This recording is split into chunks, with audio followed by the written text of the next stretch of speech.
yesterday we were looking at security certificates. We were looking at encryption, right? And cryptography.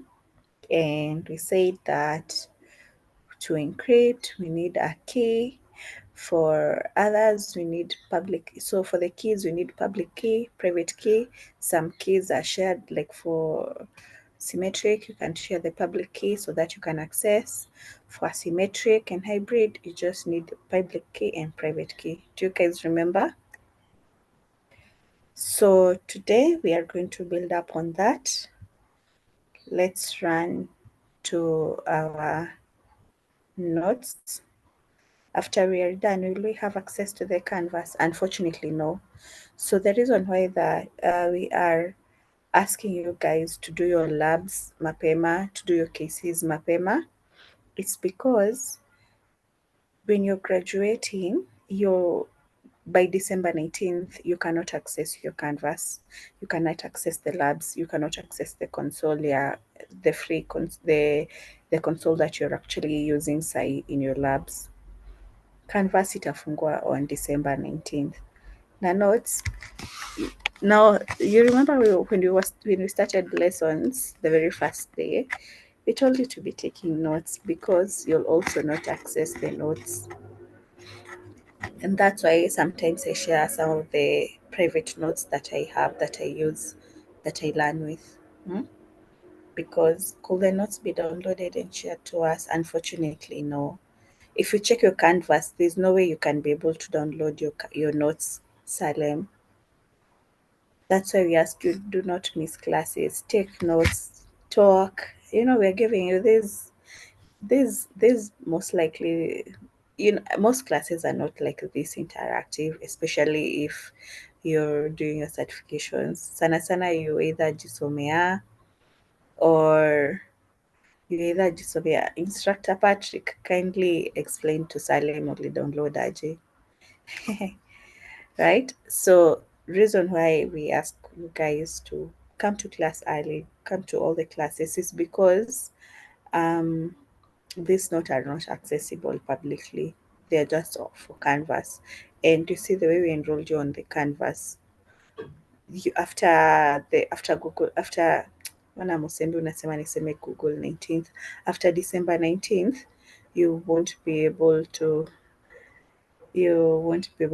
access your Canvas, the notes, this what do they call, what does Patrick, there's this thing, exit tickets. You won't be able to write your exit tickets again because AWS knows that you've studied for the last 12 weeks and you've finished. They're going to check your labs, they're going to check your attendance. If your grades are good, AWS is going to give you vouchers. Haya, mkishapata vouchers, once you get your vouchers, you do your exam, you're done with Restart. All right. I already shared them, Gideon. Yes, Patrick, kindly come. Kindly talk to us. Yes. So I've seen this question being asked over and over. So maybe one thing that I can say, no, I did not download them in class. I did not download the notes in class. The notes are available to instructors in PDF version. And we also have our own portal that we actually access supporting notes that we teach you guys with. So those ones are only available. Those ones are only available to instructors, and we are not allowed to share with you. So sorry about that. Then number two, remember, I've just mentioned that you guys will have access to what we call graduate material. So for graduate material, AWS Restart continues to support you even as you grow past CCP. So you'll be getting some additional material that will help you to continue doing what you do, and we will guide you on how to access that. It will still be on Canvas. So this Canvas will be closed, and then you'll get a Canvas for postgraduate material. same canvas, but now a different portal. Very, very finally, there are also other there are also other learning platforms that we will introduce you guys to, maybe from week 6 or thereabout. I'll discuss with Joy and then we decide. Which you will also get stuff that you can use both to prepare yourselves for the upcoming exams for CCP and also get material to further your knowledge if you want to go to any direction that you want to go within the cloud, be it solutions, DevOps, whatever. We'll give you all of that. So you guys are sorted. Don't feel like you'll be missing out on these notes. Just learn from this, and then moving forward, we'll give you or we'll show you where to get even more. Yeah, thank you.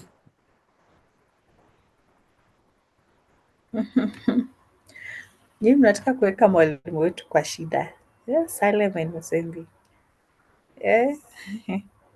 There's something that we call code of conduct. And every organization has. So if we are not allowed to share our teaching, these ones are for teaching.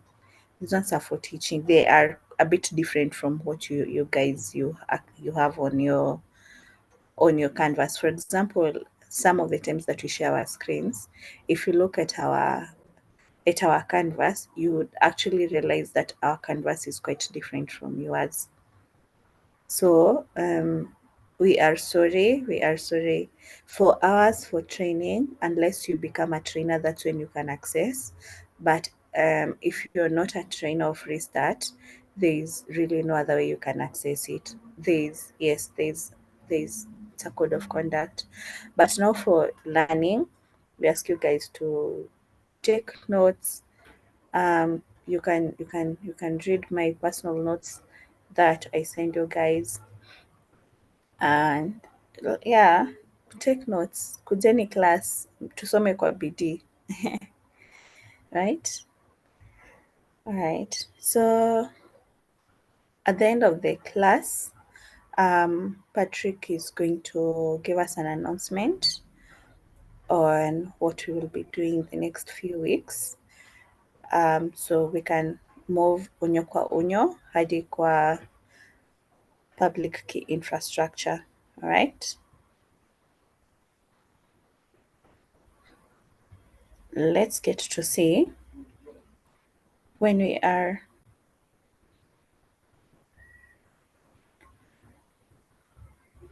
Salem is saying, but Huawei Learning Portal shares everything. The Chinese are good people. They want everyone to gain knowledge, share the knowledge with others. I totally understand.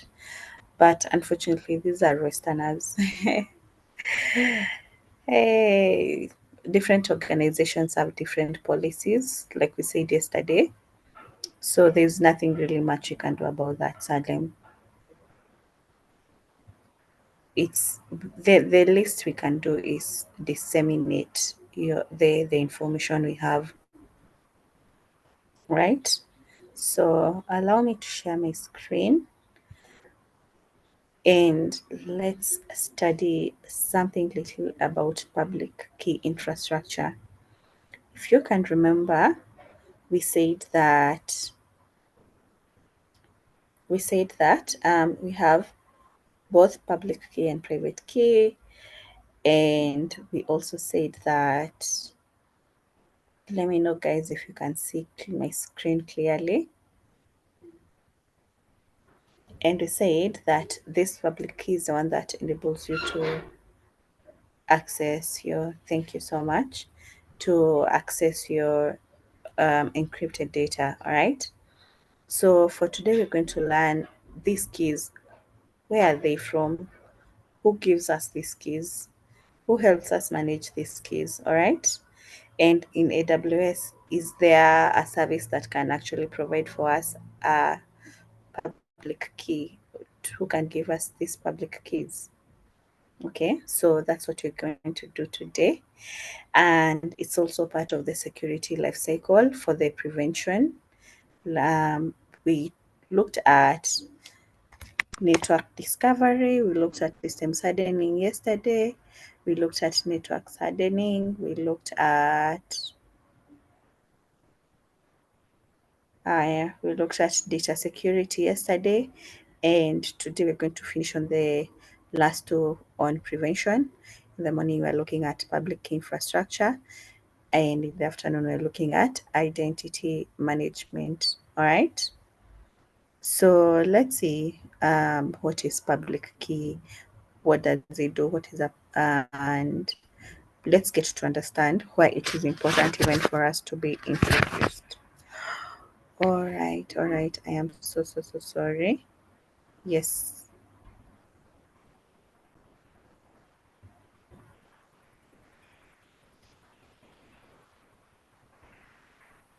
All right, thank you. Just have it at that.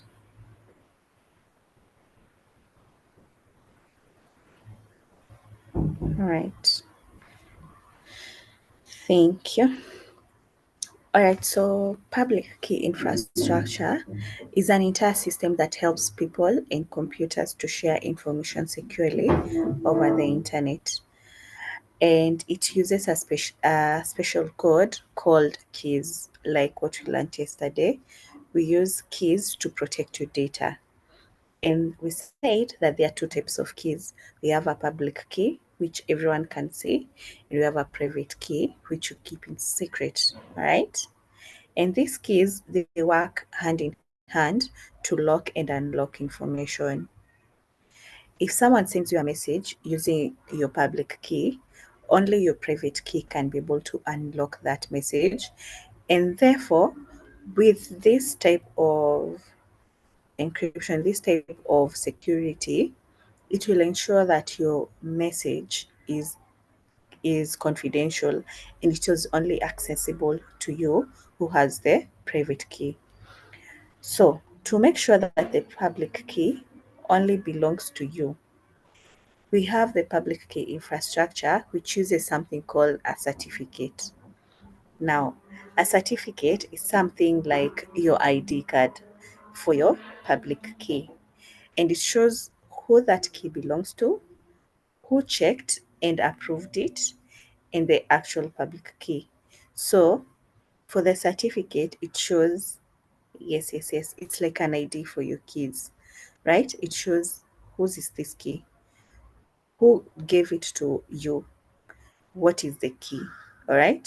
So it's like your ID, it's telling us information about your public key, all right? And we have an organization that actually approves these certificates, and it's called the Certificate Authority, the CA, Certificate Authority, all right? And the person who is awarded the certificate is called a subject, or as a subject. The person who gives the certificate is called an issuer. Guys, able mtu anisomee, there's this word that I actually tried. Issuer.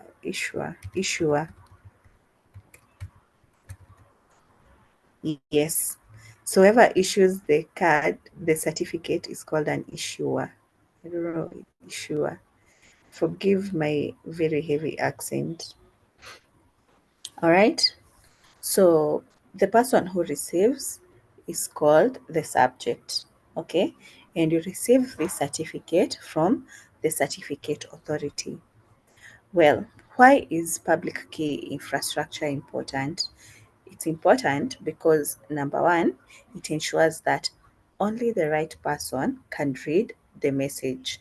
So you who has the public key belongs to you and you can decode it using your private key. It will ensure that it is only you who can access your data. Therefore, it ensures we have the CIA triad. So with that part of information by where the public infrastructure ensures that you are the only one who is able to read your message. What part of the CIA is that? What part of the CIA is that ensures that it is only you who is accessible? Waiting for your answers. And not really. Yes, it's confidentiality.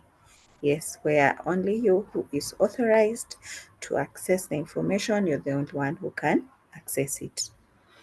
And then the next thing it also does, it ensures that your message remains unchanged. No one tampers with your message. What part of the CIA triad is that? Yes, it is integrity.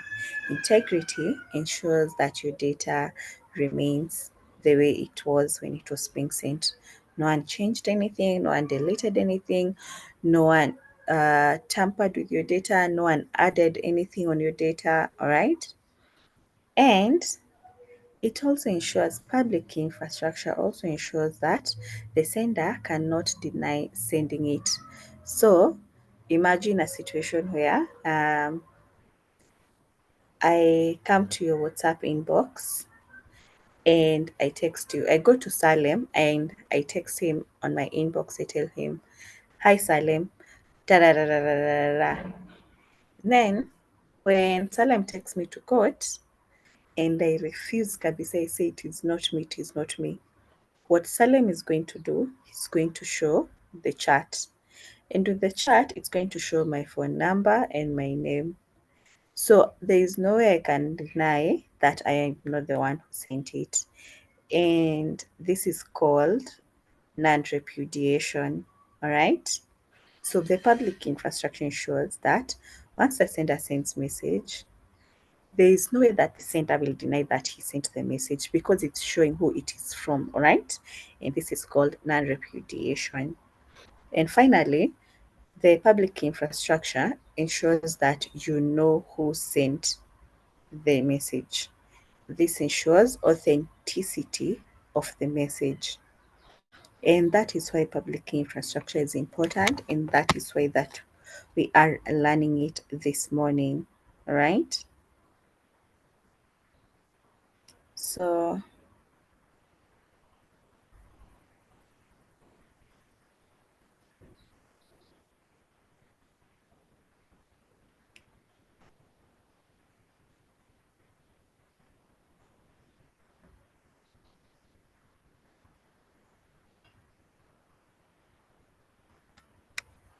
all right, all right. So let's go. I hope now you guys have understood. This explains everything I've talked to you about. We can go straight to enabling trust.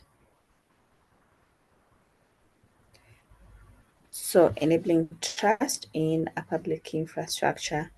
Why is it important? Number one, it ensures that we prevent unauthorized or rogue systems from connecting and exchanging information. And also, it ensures that only verified systems can communicate securely. So anyone who does not have the public key and the private key cannot access the message, cannot read the message, cannot use the message.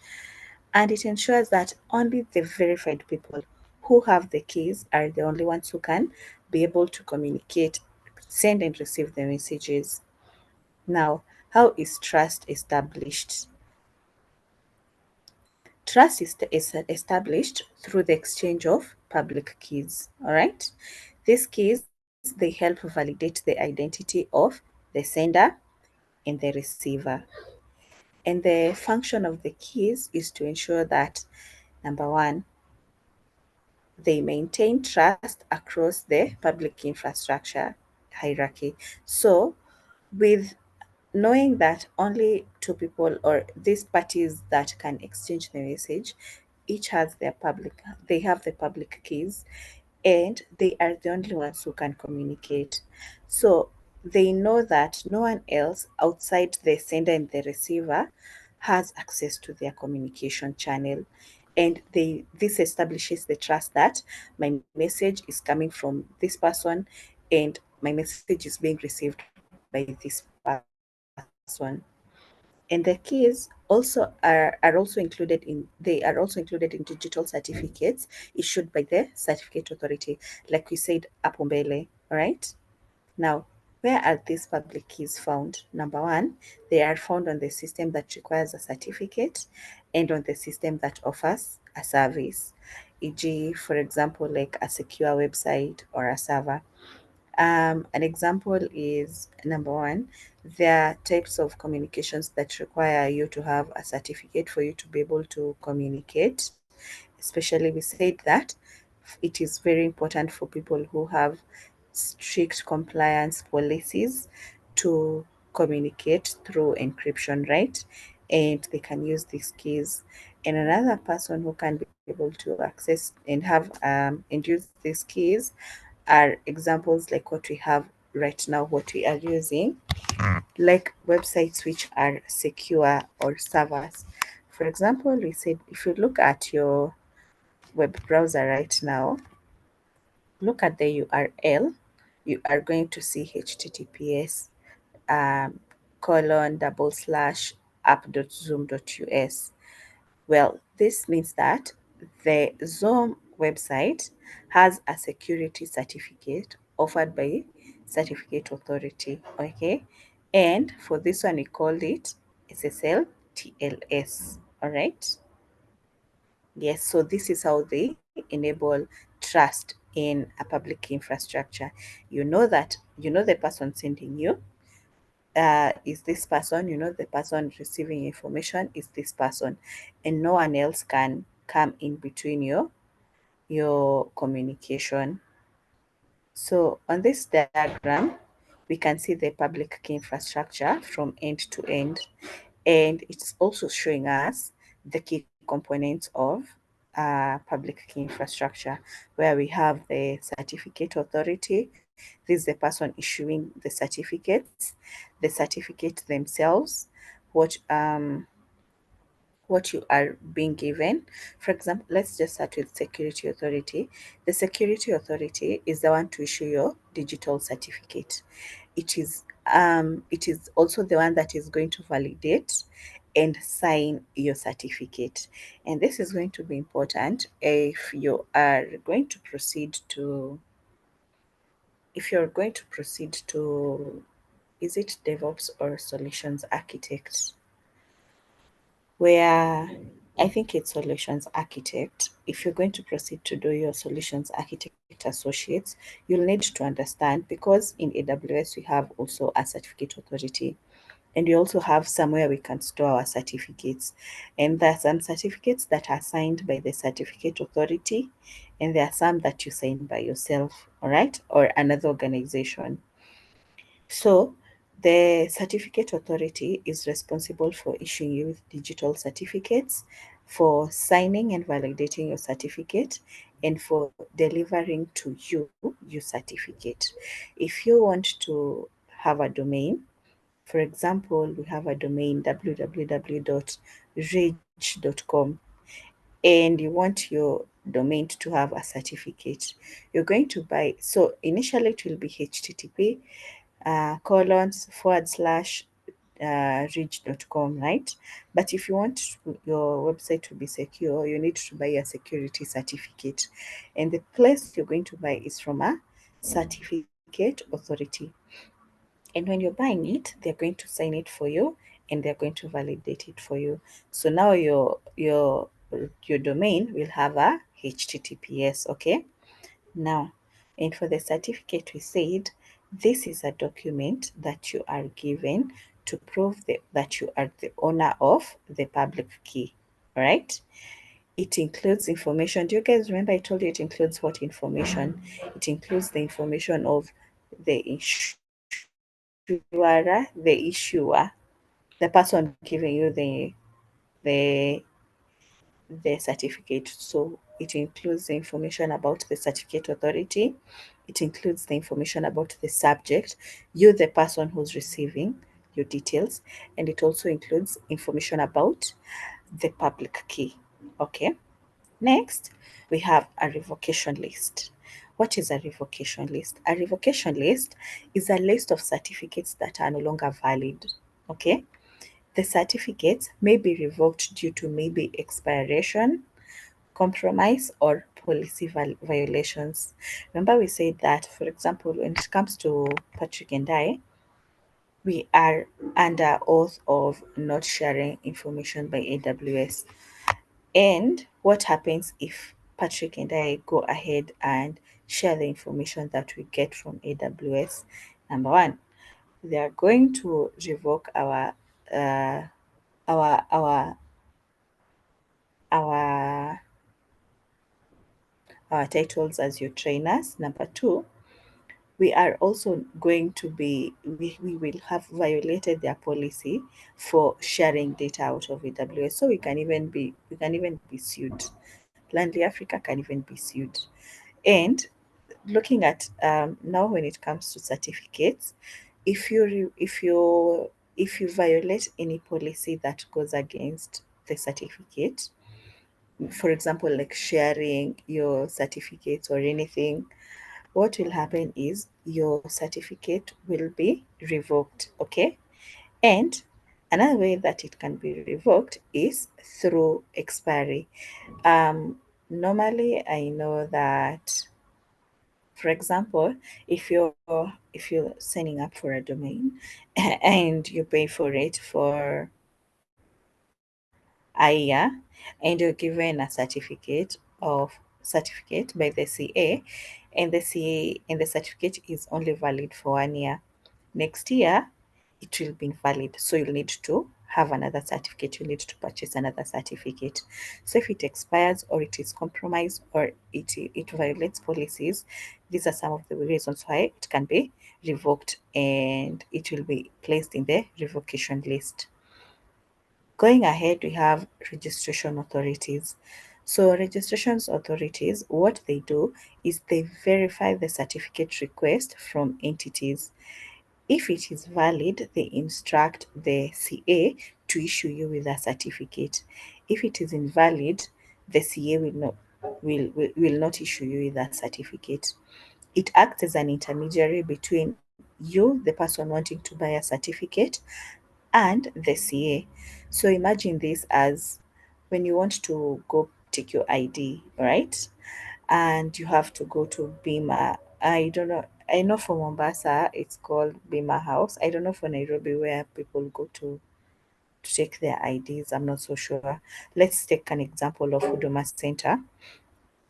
You want to go and renew your ID, or maybe you've lost an ID, you want to go take another ID. You you as the entity, you as the subject, you take yourself to Huduma Center. Huduma Center is going to register your data, and if your request is valid, then Huduma Center is going to tell the government of Kenya that you need an identity card. But if it is invalid, trust me, your request will not even leave Huduma Center. For example, you can take this example. You go to Huduma Center and you tell them, hi, I am Justin and I want a new ID. And they ask you, where's your previous ID? You say, I realized that the picture on my ID looks like I am a Neothadol, from the Neothadol generation. I want a beautiful picture for my ID. That is not a valid explanation. So Huduma Center will not tell the government that you need an ID. They already know that you have yours. But when you go to Huduma Center with an OB number saying that you are mugged and your wallet was stolen and your ID was stolen, or it burnt in a fire, maybe Huduma Center will process for you a government. Let me see. It's like scanning the code on a certificate to verify its authenticity. Yes. But now for registration, this one you do not have a certificate. Okay. So because you do not have a certificate, you need to register for one. So because you need to register for one, you go to a registration authority. All right. So that's the function of a registration authority. Next, we have entities. Entities, these are organizations or systems that request the certificates. So you as a person, you as a subject, you have your domain, you need a certificate, security certificate. You're the entity, you're the person. We are calling you an entity, imagine. You're the entity or the organization that needs the certificate. they request the certificate, they want to use the certificate for secure communication, and you need to check on the revocation list to ensure that your certificate is still valid. If it is invalid, then that's when you can go to register another one. Then we have certificate templates. These are predefined models used to standardize certificate creation. So just like the way we have, say, a template of you go to the chief and you want a letter for looking for an employment. The chief already has a template of how the letter should be. Okay. So even these certificates, they already have a template. All what they do is just fill in your data and you can get your certificate. All right. I hope you guys have understood. Uh, I hope you guys have understood. So here we're being told that in this diagram,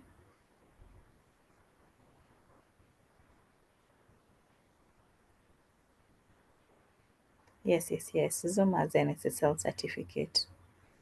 So looking at this diagram here, we have the entity, you as the person, you request you request for registration.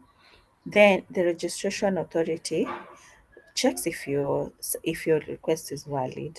So if it is valid, we get a certificate or a certificate template from the CA server, the certificate authority server checks for your revocation. Is your are you on the revocation list? If you're not, if your request is valid, then you can get a certificate. But if you're on the revocation list, you won't get a certificate. All right. And let's go ahead to certificate authorities. Let's see why they are important, who they are now on an in-depth.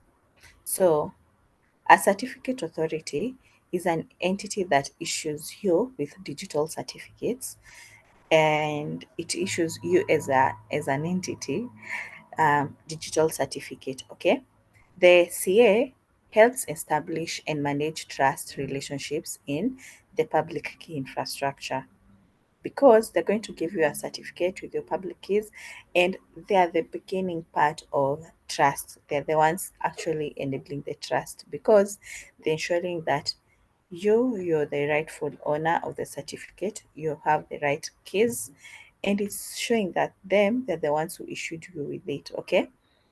The certificates issued by the CA confirm your identity as a recipient and also enable secure communication using the keys. All right. And we have a good example of a CA. One is called Google Trust Services. It's a very common. It's the most among the most common CAs, but also Amazon has its own CA. All right.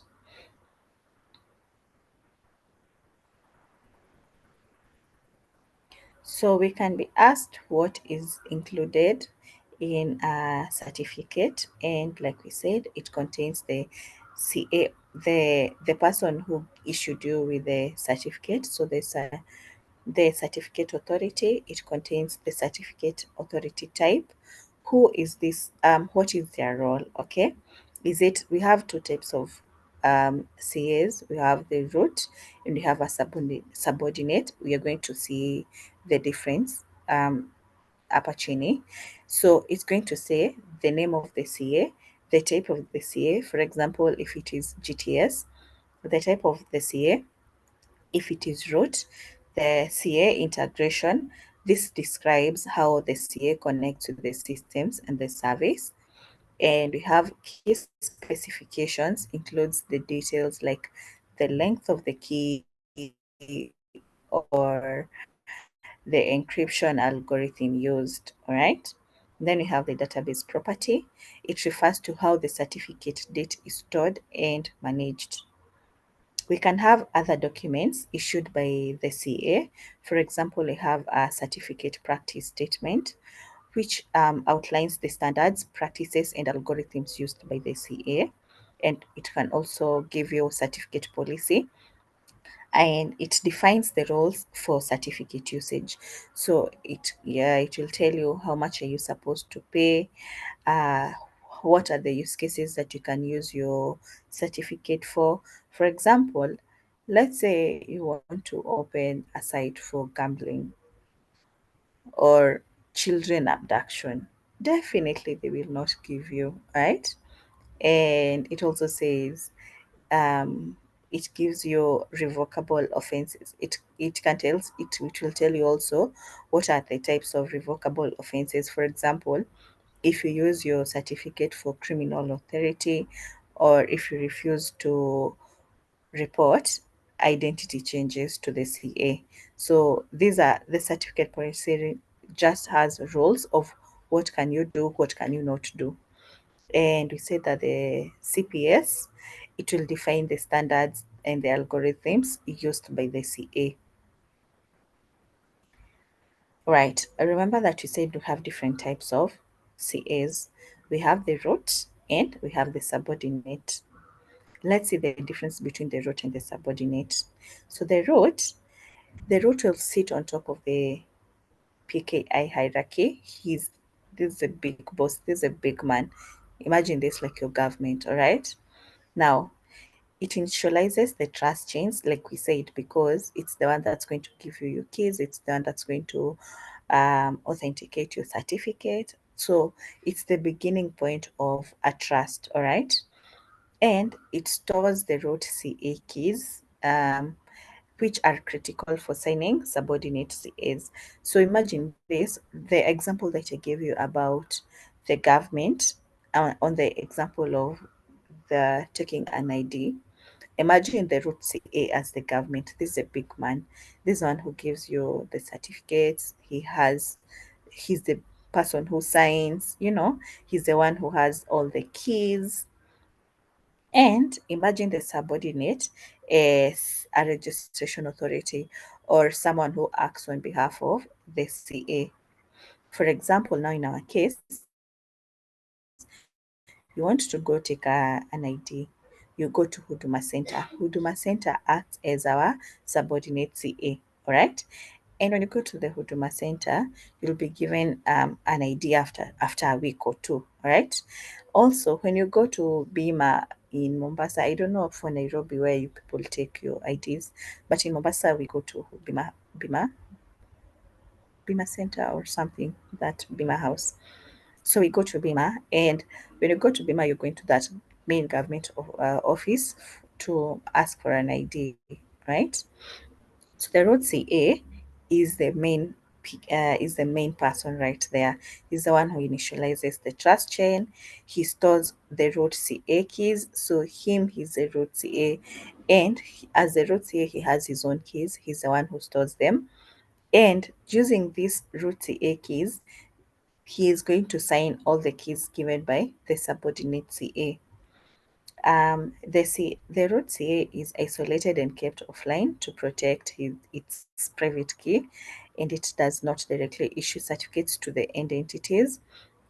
It is standalone and used to sign subordinate CAs.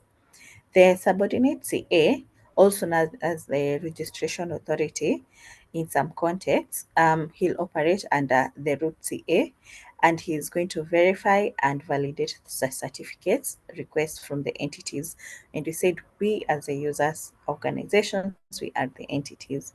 So he issues you the certificates, and it can there can be multiple subordinate CAs under one root CA. For example, we can have many Huduma centers under the government, right?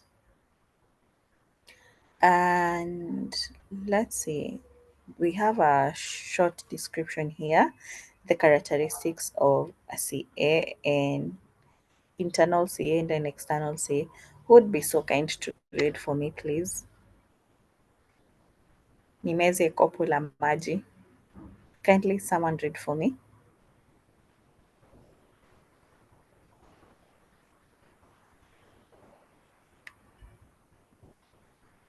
Anyone?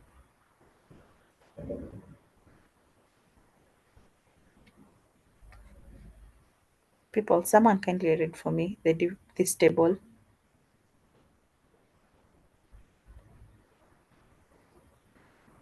If I find no one, I'll just skip it.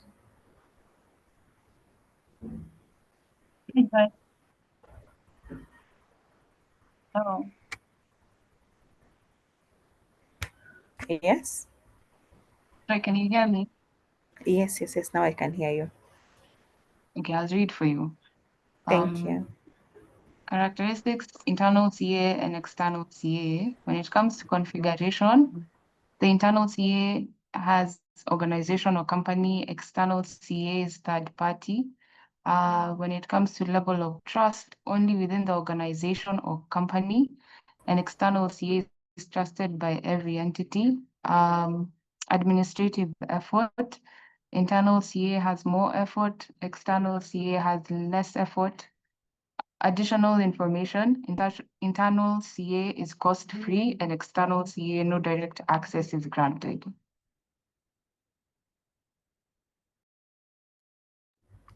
Thank you so much, Gail. You should be reading more often. You have a very beautiful voice. You have a very, very beautiful voice, Annabelle.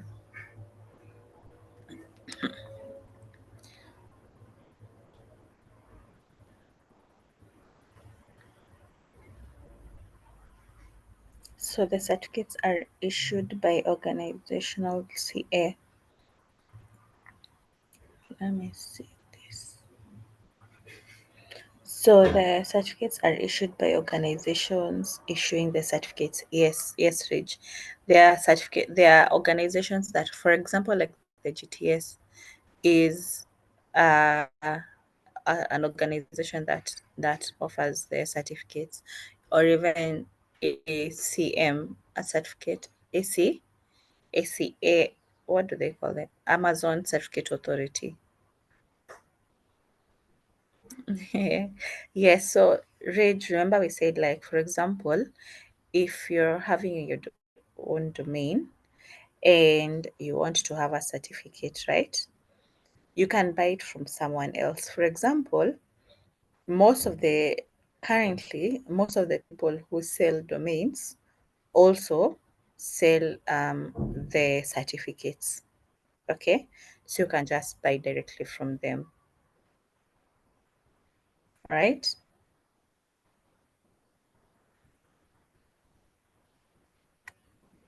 All right. Kina Godaddy pia wako nayo. Yes, yes, yes. They also offer, I don't know if on Godaddy you pay more to have a security certificate, but yes, they also do sell.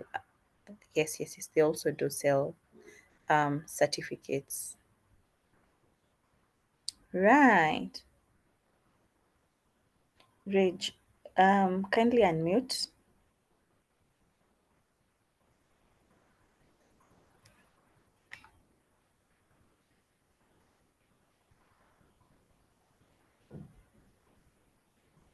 Well, I have a question because I have a web app hosted on Firebase, but I didn't buy any certificate, but it says I have a valid certificate. You know Firebase is from Google, right? Mm-hmm. Yeah, yeah, yeah. So there's some of these places where you'd go to host your applications or websites, and you do not need to buy anything else because it comes as part of the package. Okay? Even most of the domains that you buy, once you pay once you pay for them, or even, yes, even some come with SSL certificate. For example, like there's Let's Encrypt. You can check on Let's Encrypt. This one we use for, it offers free certificates. So when you're buying a domain, it comes as part of the package, right? It comes as part of the package with a security certificate. And somebody is unmuted. Like, let's see what are certificates, why do we even need them? Okay. So a digital certificate, let's start with definition. A digital certificate is an electronic credential used to represent online identity of individuals, computers, or other entities in the network. And we said it's like your ID, all right, on the network. They function more like your personal ID card. And we have several types of certificates. We said that number one, you can have a certificate signed by the CA, and you can have your self-signed certificates. What's the difference between the two? A CA signed certificate is issued and signed by a trusted CA. It's used to establish trust between entities. And a self-signed certificate, it is created and signed by an entity itself, and it may be used internally, but it's not trusted for external parties. For example, you can have like different government organizations or organs.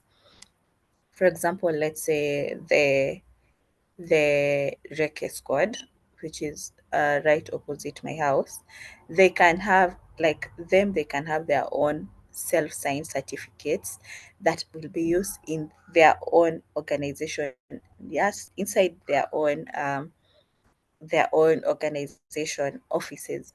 They'll just be used for their internal works. These are called self-signed certificates. And then we can have certificates signed by the CA. For example, now we can have the one that we are using right now for HTTPS, the one that we buy with our domains. All right. Well, a certificate includes a public key and is oftenly associated with its private key. When both keys are used, they enable encryption and decryption of data. When only the public key is used, the certificate helps establish trust and allows for secure encryption. Okay. We can have, for example, a short example. Let me see. For example, like here, we can have a server. We can have server 1 and server 2, right? And so they use a certificate to prove their identity using secure communication. For example, maybe we can have these two servers and maybe they're using public keys to communicate. So because they don't have a private key, what they can do, they can use their public key signed by the CA or even just self-signed to establish secure communication between these two servers. Okay. If they have public key and private key, automatically the data is encrypted and decrypted from sending and receiving the data. Let's say something about certificate uses. And one of the uses we have is in SSL TLS. The example that we're having right now for our Zoom domain, it has a HTTPS, right? And that shows you that it has a security certificate. Majorly, that certificate is called an SSL TLS. SSL stands for Secure Socket Layer. TLS stands for Transport Layer Security. Why is it important? It's important because it establishes a secure connection between the client and the server. The server that gives you the website and your web browser, right? For example, like us, we're having a secure communication between Zoom and us here on our web browsers, different web browsers wherever we are. And it is important, especially to secure, say, for example, credit card transactions, data transfer, user logins, all those is for securing your websites. And how it works? Well, a certificate authority issues you with an SSL certificate. Okay, like I said, when you're buying a domain, you can go and buy a security certificate. Then you go in, it comes automatically with the domain that you're buying. So when you buy a domain, for example, https :/annabelle.com, it will come automatically with your certificate. The HTTPS stands for your SSL certificate. Then the certificate contains a public key and it is paired with a private key. These keys are used to encrypt and decrypt your data during communication. For example, remember that we said we might have our e-commerce site, the one that we built when we started the lessons. So we have an e-commerce site, and our e-commerce site, we have different things. We are selling clothes. So imagine that we are selling Christmas clothes, and someone comes to our site, realizes that it is HTTPS, so they know that this site is secure, and they put a few clothes on their cart, and now they want to check out. All right, the cart page is secured using TLS, the transport layer security.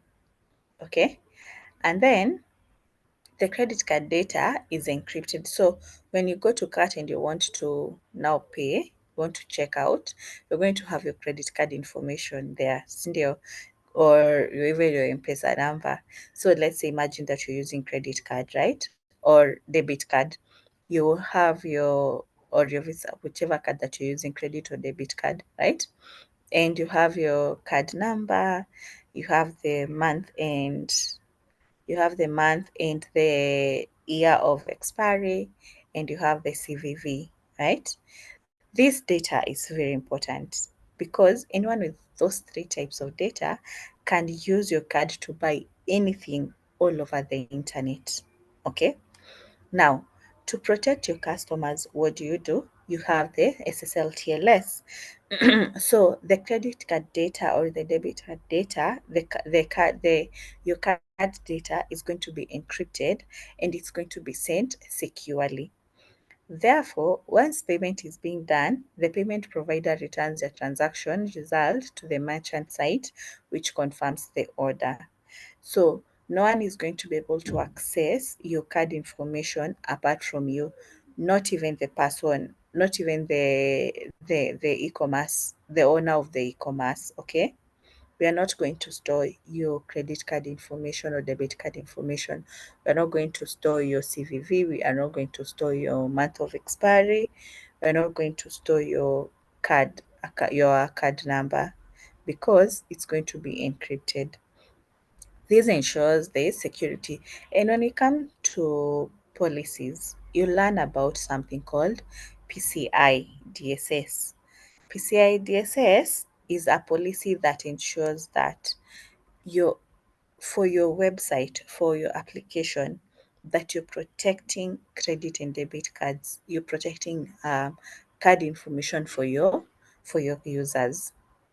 Then the next thing, we have code signing. So what is the importance of code signing? Code signing, it verifies the authenticity and integrity of software applications and scripts. Code signing, all right? It ensures that it verifies the authenticity and integrity of software applications and scripts. Remember, we said that some people use phishing emails, phishing links. Okay, so with code signing, it will ensure that your code, your scripts, they are secure. They are not from an unrecognized person, therefore ensuring authenticity. Okay, and it ensures that the software is from a trusted publisher and the code has not been altered since it was signed. So imagine you have created your application or your website, and you realize there are some Latin letters somewhere, and these Latin letters are maybe on a link, and on the link they're sending someone to maybe give their personal information.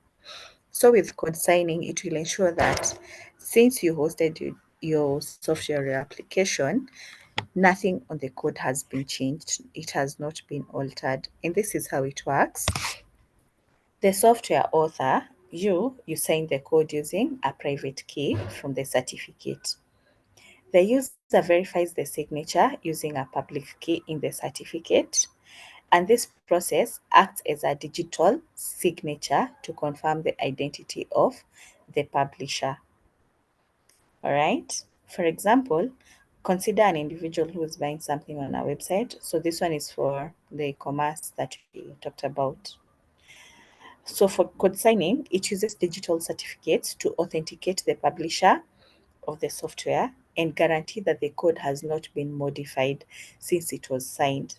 The software author signs the code by using a certificate's private key, and the software user verifies the author's identity using the certificate's public key. So those are two of the ways that we can use certificates for SSL/TLS and for code signing. All right, let's see how we can obtain a certificate. Number one, we can obtain a certificate from an external CA. To get a certificate from an external CA, you can do this. You create a certificate signing request. It's called a CSR. Create a certificate signing request. Then you use an open source. You can use an open source or a vendor specific tool to generate the signing request, the certificate signing request. These files include your organization's details and your public key. Then you submit your signing request certificate. You submit it to the external CA for review. Once they receive your certificate and they check and it's valid and it has everything, and they can approve your certificate, and the CA issues a digital certificate. Then you can install the received certificate on your server to enable secure communication. So that's one of the ways. And we can also use something called AWS Certificate Manager. So AWS Certificate Manager, this is what you can do. AWS certificate AWS provides an internal certificate authority through ACM service. ACM simplifies the process of going to request, so creating a CSR, managing, deploying, and renewing your SSL certificates. So AWS ACM does all this for you internally. All right. So we're going to learn more about ACM in a minute. All right, let's see.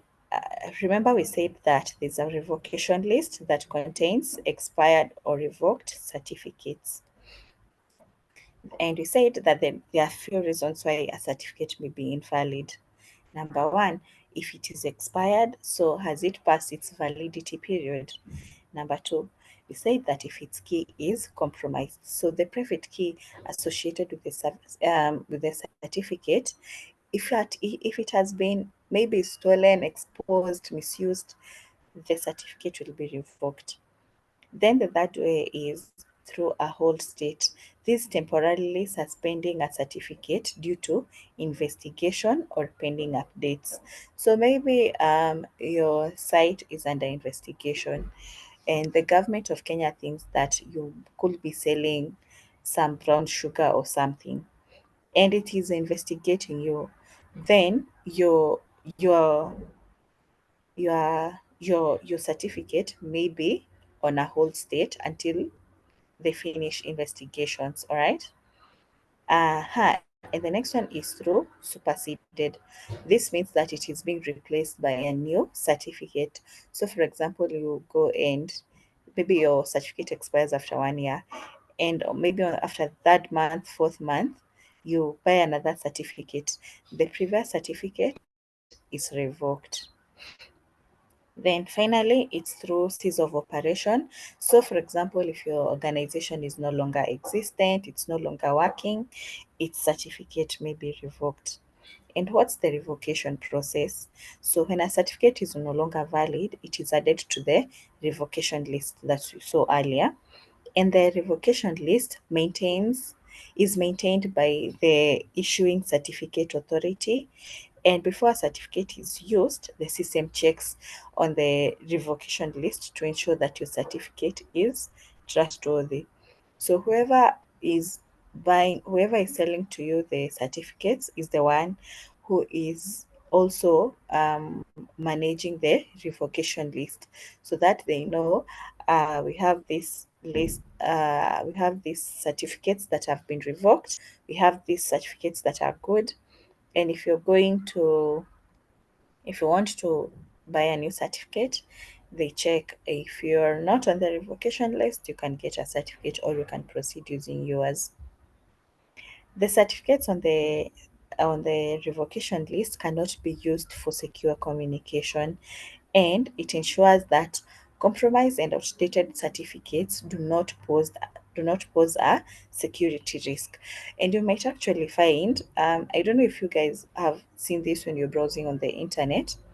You go to our website, maybe you go to a website like www.certificates.com, and you see a very big warning that this website is not secure. Proceed at your own risk or go back. Okay?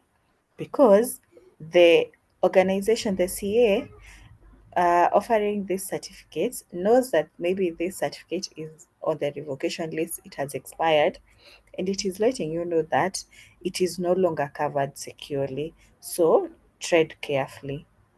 So that's about certificate expiration and revocation. Uh, we have read about the revocation list.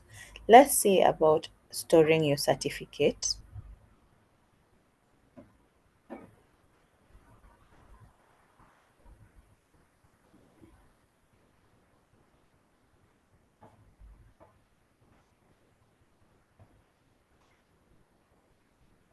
All right, let's see about certificate storage. Well, what's the importance of a storage facility for your certificates? Well, it is important because it ensures that your certificates are stored securely. And there are default storage locations. For example, you can download your own certificate. They can be on your own computer or on your server. For example, if you're buying a domain and it comes with a security certificate, they are actually the place that you're buying your domain will actually send you an email, and it will send you an email of your SSL. I don't know if you guys have seen that. So next time you're buying a domain, or you can go and check your previous emails when you were buying a domain, you can see somewhere written your SSL certificate, right? So you can store it in your local machine. I think all of mine, I have never downloaded them. They're still on my email. All right, so we can have alternative storage options. For example, some people store them on smart cards. These are physical cards that securely store your certificates. They are oftenly used for identity verification and secure login. Another way we can have is through a trusted platform module. For example, in AWS, have an entire service that helps you store your certificates. Okay, let me see.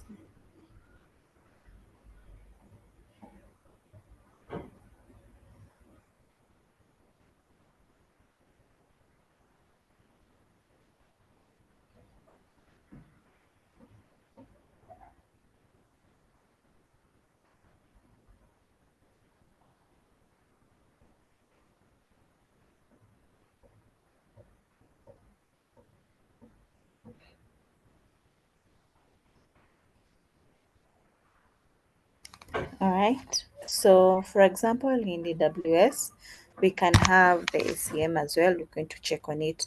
So you can have a trusted platform store for you. you can store it locally, or you can store it on smart cards, for example, like this smart card, and you can also store it on a trusted platform module, which is a hardware chip embedded on computers, and they provide secure storage of cryptographic operations, and they protect keys and certificates from unauthorized access.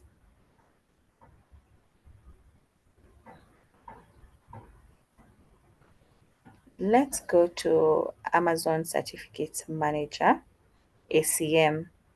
And this is a very important service. You might find a question on it. By the way. So what is ACM? ACM is a service provided by AWS that manages SSL TLS certificates. It simplifies the process of provisioning, deploying, and renewing your certificates. Okay. And it supports both public and private SSL certificates. So if you have your own personal certificate, you can upload it to ACM, or you can buy one from ACM itself. It can give you. So it supports both private and public certificates, and it is designed for use within AWS. So within all the AWS services, or it can also be used for internal connected resources. So in AWS, you might find that you're connecting some services that are on the cloud and some on your on-prem, all right? So you can use ACM on both. What is the benefit of using ACM?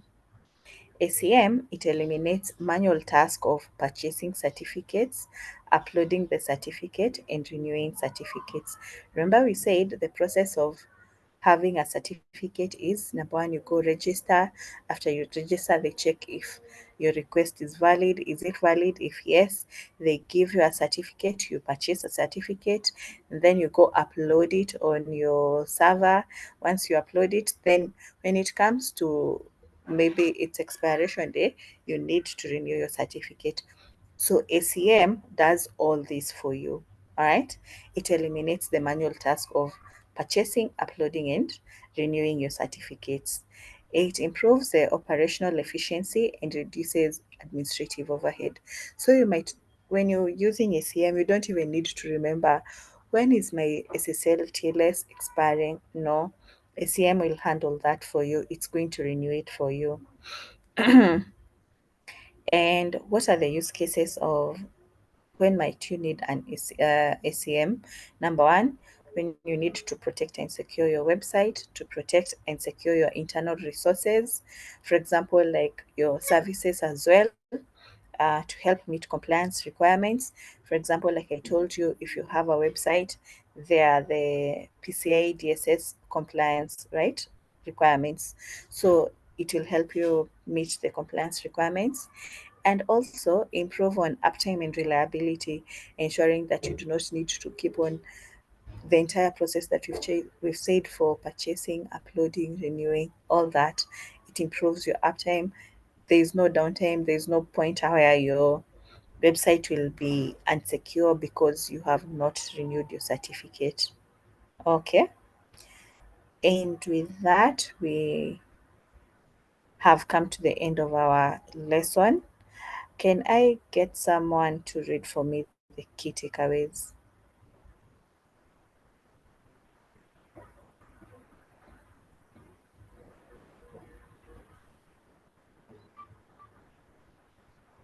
Can I have someone please read for me the key takeaways?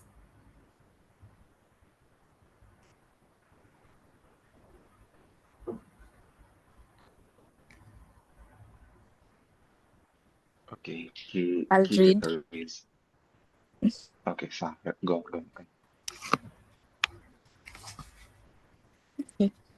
Public key, the key takeaways. Public key infrastructure, PKI, defines principles and components that you can use to secure resources by using keys and digital certificates. A digital certificate is an electronic credential that is used to represent the online identity of an individual, computer, or other entity. A certificate authority, CA, signs and issues certificates to entries, and manages trust relationships. A digital certificate can be self-signed or signed by a CA.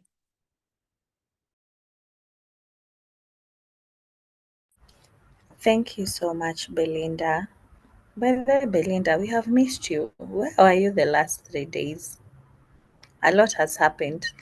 We missed you so much in class, and thank you for reading for me. Are you okay? Yes, I'm okay. I hope nothing bad was happening to you for the 3 days. I hope you're good. And thank you for reading for me the key takeaways. Anthony, kindly read for me this one for the lessons.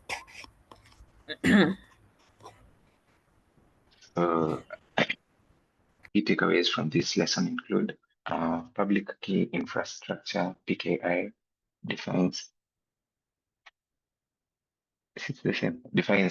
principle and components that you can use to secure resources by using keys and digital certificates. A digital certificate is an electronic credential that is used to represent the online identity of an individual, computer, or other entity.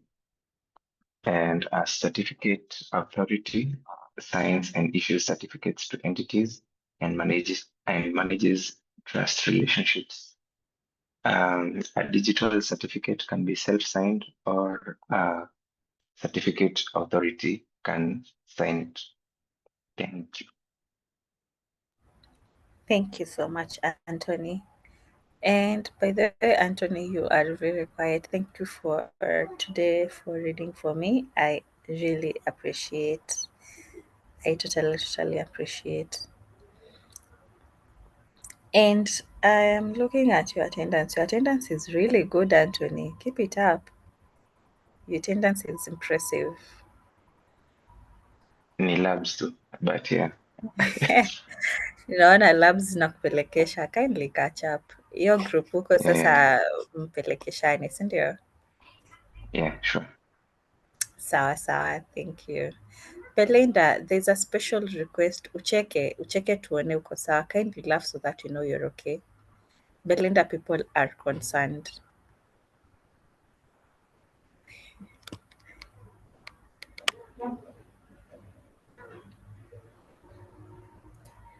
And I need to confirm something. Patrick, you can stop recording, please. Yeah.